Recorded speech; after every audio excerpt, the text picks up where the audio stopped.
It was a frosty Christmas Eve in the small town of Pine Hollow. The streets were quiet, save for the soft crunch of snow underfoot as the occasional passerby made their way home. Snowflakes tumbled from the sky, blanketing the town in a pristine white layer that glimmered under the glow of streetlights. Homes were adorned with twinkling lights and festive decorations, and the faint sound of carolers singing "Silent Night" drifted through the air. Inside one cozy home, 12-year-old Lily sat curled up on the couch, her face pressed against the frosty window. Her finger traced patterns on the glass as she gazed outside, her heart heavy with disappointment.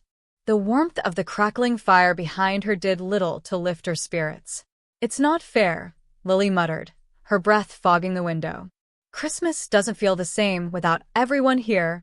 Her mother, Emma, emerged from the kitchen, balancing a tray of steaming hot cocoa topped with whipped cream and sprinkles.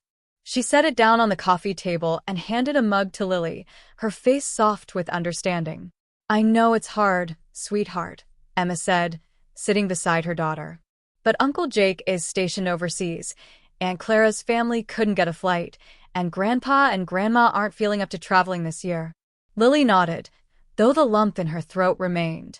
For as long as she could remember, Christmas was the time when their large, boisterous family came together under one roof.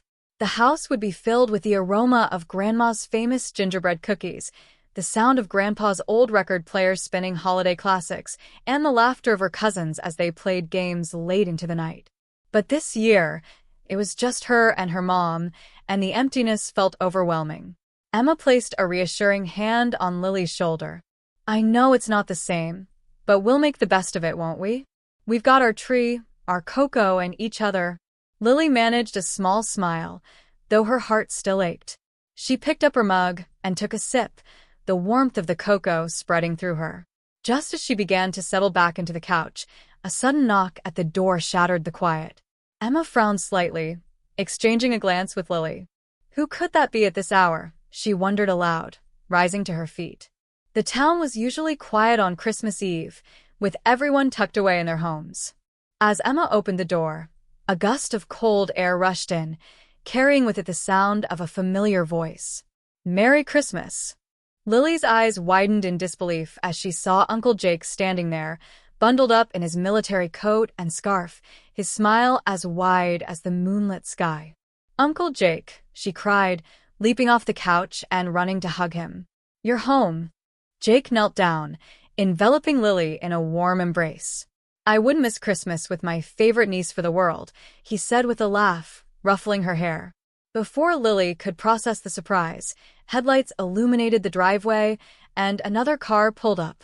Out tumbled Aunt Clara, her 3 kids, and, to Lily's utter amazement, Grandpa and Grandma, bundled up and smiling from ear to ear. The once quiet night erupted into joyous chaos as hugs, laughter, and cheerful greetings filled the air. "But how?" Lily stammered, her eyes darting between her relatives. Emma, standing beside her, grinned. "Well, let's just say everyone worked together to make this Christmas special for you." Uncle Jake laughed. "I pulled some strings to get leave from base, and once I was coming, everyone else decided they couldn't let me have all the fun. We drove through the snow to be here," Grandpa added, his voice filled with pride. "And it was worth every mile." Inside, the house transformed from a quiet retreat into a lively haven of love and celebration. Grandpa set up his old record player, filling the room with the melodies of classic Christmas carols. Grandma wasted no time in taking over the kitchen, her hands deftly working to mix dough for her signature gingerbread cookies.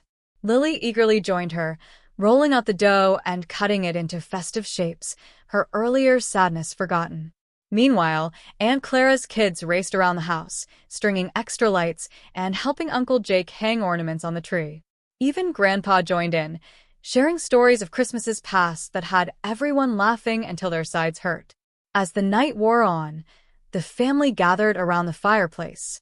The tree glowed with twinkling lights, and the scent of freshly baked cookies wafted through the air. Uncle Jake took center stage, regaling everyone with tales of his adventures overseas. And there I was, he said, his voice animated, trying to explain what a gingerbread house was to my friends, and they thought I was talking about an actual house made of bread. Laughter filled the room, mingling with the crackle of the fire. Aunt Clara's kids performed a comical rendition of Jingle Bells, complete with makeshift instruments, while Grandpa nodded along, tapping his cane to the rhythm. Grandma shared her favorite Christmas memory from years ago, a snowy evening much like this one, when the family had first started their tradition of gathering together. By the time the clock struck midnight, Lily was curled up in her mother's lap, her heart full. She looked around the room, her gaze lingering on each face, the faces she had longed to see. Uncle Jake, Aunt Clara, her cousins, Grandpa, and Grandma, all here, all together. The flickering firelight illuminated their smiles, their joy radiating like the warmth of the sun. "This is the best Christmas ever," Lily whispered, her voice soft but certain. Emma kissed the top of her daughter's head. "Because we're all together?" Lily nodded. "Because we're all together." And as the first Christmas morning light broke over Pine Hollow, the little house on the hill brimmed with the greatest gift of all, the love of family, united once more.